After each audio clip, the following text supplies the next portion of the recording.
Shri Rajaram inter college Tariyari Kerakar Jaunpur online कक्षा में बच्चों का स्वागत है। अगली हेडिंग आज है वैद्युत द्विध्रुव की निरक्षीय रेखा पर स्थित बिंदु पर वैद्युत क्षेत्र की तीव्रता। हेडिंग है वैद्युत द्विध्रुव की निरक्षीय रेखा पर स्थित बिंदु पर वैद्युत क्षेत्र की तीव्रता। एक वैद्युत द्विध्रुव AB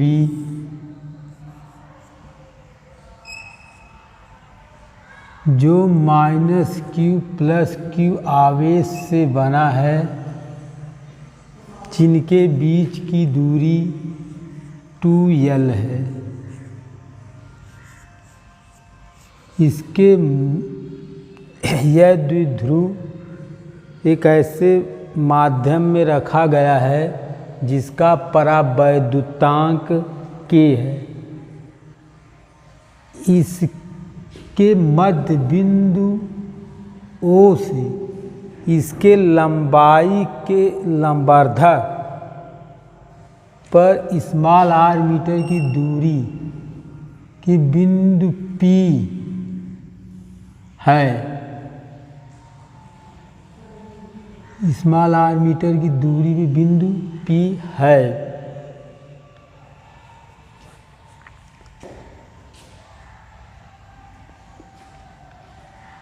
B से P की दूरी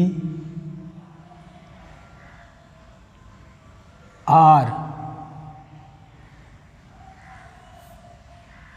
करनी में R² + L² और A से P की दूरी भी करनी में R² + L² है। +Q आवेश के कारण बिंदु P पर वैद्युत क्षेत्र की तीव्रता E1 = 1/4 πε0 K Q/R² + L²। यह BP दिशा में होगा, BP दिशा में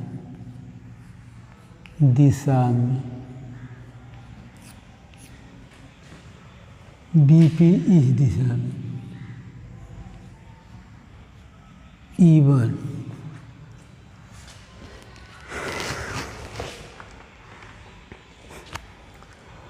और -Q आवेश के कारण बिंदु P पर वैद्युत क्षेत्र की तीव्रता यह E1 है। यह E2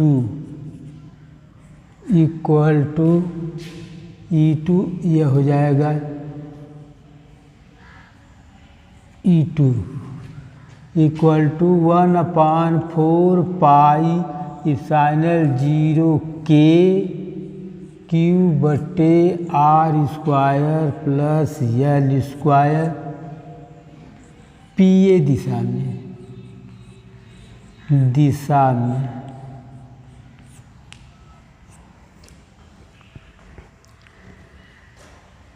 बिंदु द्विध्रुव के कारण बिंदु P पर वैद्युत क्षेत्र की परिमाण E1 E2 का परिमाण बराबर है, दिशाएं विपरीत हैं, तो इनको दो घटकों में वियोजित करने पर E1 sin θ E2 cos θ वैद्युत द्विध्रुव के लंबवत विपरीत दिशा में होंगे तथा E1 cos θ E2 cos θ बिंदु P पर वैद्युत द्विध्रुव के समांतर होंगे। देखिए यह बिंदु P है, यह E1 है, यह E2 है होगा यह E1 साइन थीटा, यह E1 कास थीटा, यह E2 साइन थीटा, यहीं पे हो जाएगा E2 कास थीटा, यह थीटा कोण है।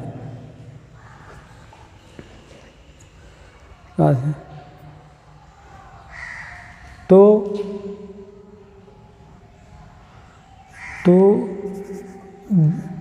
बिंदु P पर परिणामी तीव्रता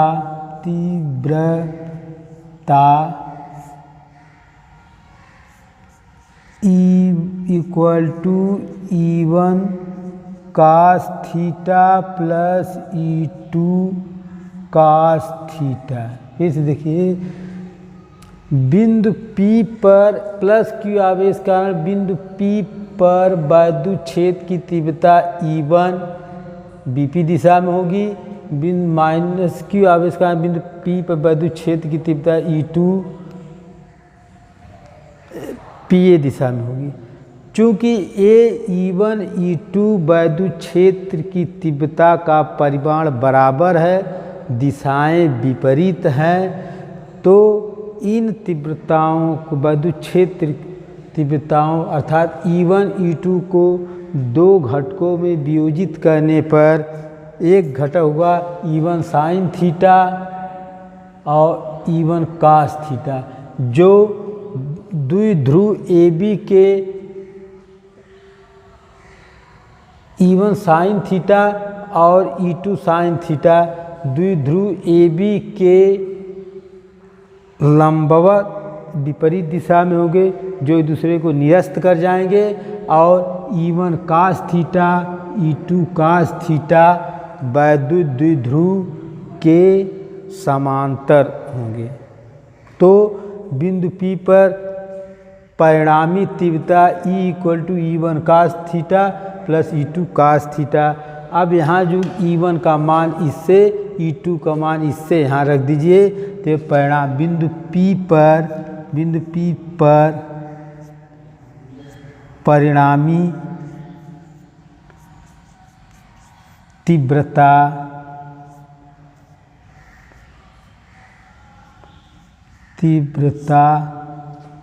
E=1/4 पाई साइनल 0 K Q/R² plus L² cos theta plus E2 1/4 pi साइनल 0 K Q/R² plus L² cos theta.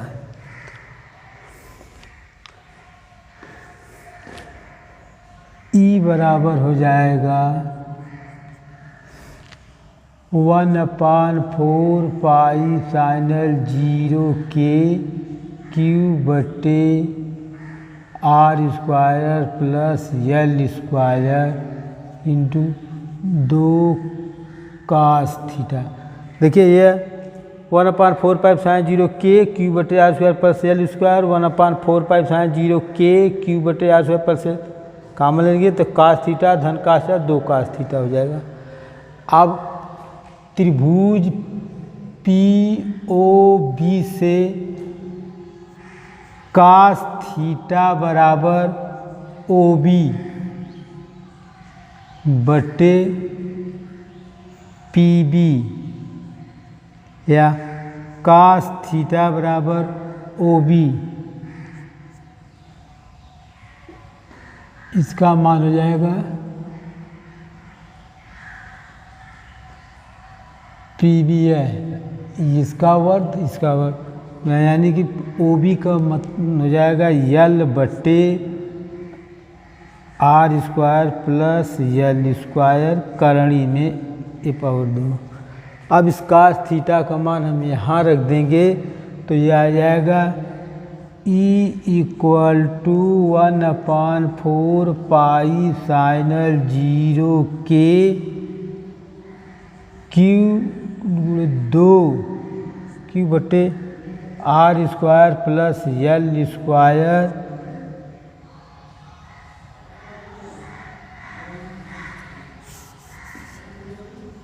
दो cos थीटा यहाँ रहेगा। cos थीटा का यल बट्टे ये चीज यल बट्टे R square plus L square power 1/2। देखिए R square plus L square power यहाँ 1 है, R square plus L square power 1/2 है, तो 1 धन 1/2 1 धन 1/2 1.5 मतलब 3/2 हो जाएगा। तो ये हो जाएगा E = 1/4 पाई साइनल 0 के ये हो जाएगा 2QL बटे R square plus L square power 3/2।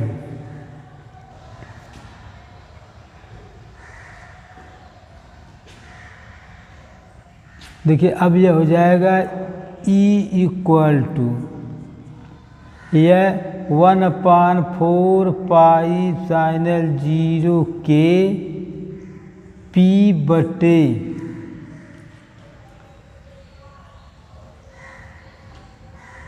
Are square plus L square power 3/2। यहाँ लिख सकते हैं चूँकि P बराबर 2QL वैद्युत द्विध्रुव आघूर्ण होता है। R की अपेक्षा L का मान बहुत कम है तो इसे L का मान छोड़ देंगे, R भी L लिखेंगे, R L very less than R। तो L का मान जब छोड़ देंगे तो E का मान यहाँ देखिए E का मान हो जाएगा E का मान यहीं देखिए यह E का मान हो जाएगा E = 1/4 पाई साइनल 0 के P बट्टे आर स्क्वायर गुणे 3/2। ये 2 से कैंसिल हो जाएगा तो इसी का मान यही E का मान हो जाएगा E बराबर 1/4 पाई साइनल 0 के P बट्टे आर घाते Q। इतना न्यूटन प्रति कूलम, न्यूटन प्रति कूलम होगा। वाया निर्वात के लिए K बराबर 1 हो जाएगा, तब E का मान 1/4 पाई साइन 0 P बटे आर Q हो जाएगा। फिर से देखिए वैद्युत द्विध्रुव की निरक्षीय रेखा पर स्थित बिंदु पर वैद्युत क्षेत्र की तीव्रता माना एक, देखिए यहाँ देखिए माना एक वैद्युत द्विध्रुव AB जो -Q+Q आवेश से बना है, एक ऐसे माध्यम में रखा गया है जिसका परावैद्युतांक K है। इसके लंबाई के लंबार्धक पर इसके मध्य बिंदु से, माने वैद्युत द्विध्रुव के लंबाई के लंबार्धक मध्य बिंदु से स्मॉल r मीटर की दूरी पर एक बिंदु P है। इस द्विध्रुव के मध्य बिंदु O से इसके लंबाई के लंबवत स्मॉल r मीटर की दूरी पर एक बिंदु P स्थित है, बिंदु P स्थित है। प्लस Q आवेश के कारण बिंदु P पर इस प्लस Q आवेश कारण बिंदु P पर वैद्युत क्षेत्र की तीव्रता E1 होगी। इसका मान हो जाएगा E1 equal to 1/4 pi final 0 K Q, यह Q है,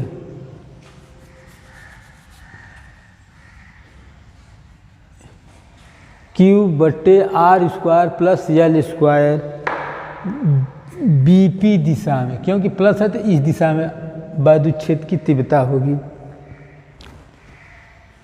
देखिए यह L है, यह R है, तो ये समकोण तीव्रता है, तो इसका वर्ग धन इसका वर्ग बराबर इसका वर्ग हो जाएगा। तो यही है, अर्थात यह दूरी इनके वर्गों के योग के वर्गमूल के बराबर होती है। तो करणी में R² प्लस L² हो जाएगा।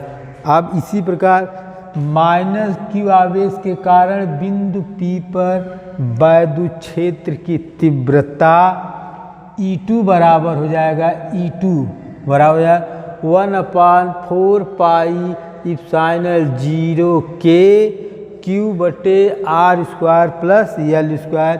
यह PA दिशा में होगी, क्योंकि माइनस है, इस दिशा में जाएगी, PA दिशा में जाएगी। बिंदु P पर -Q प्लस Q दोनों आवेश के कारण बिंदु P पर वैद्युत क्षेत्र की तीव्रता जो उत्पन्न हो रही है उनका परिमाण तो बराबर है, अर्थात E1 E2 का परिमाण बराबर है, लेकिन दिशाएं विपरीत है, दिशाएं भिन्न है, विपरीत नहीं भिन्न है। दिशाएं एक इधर है E1 E2 इधर, दिशाएं भिन्न है।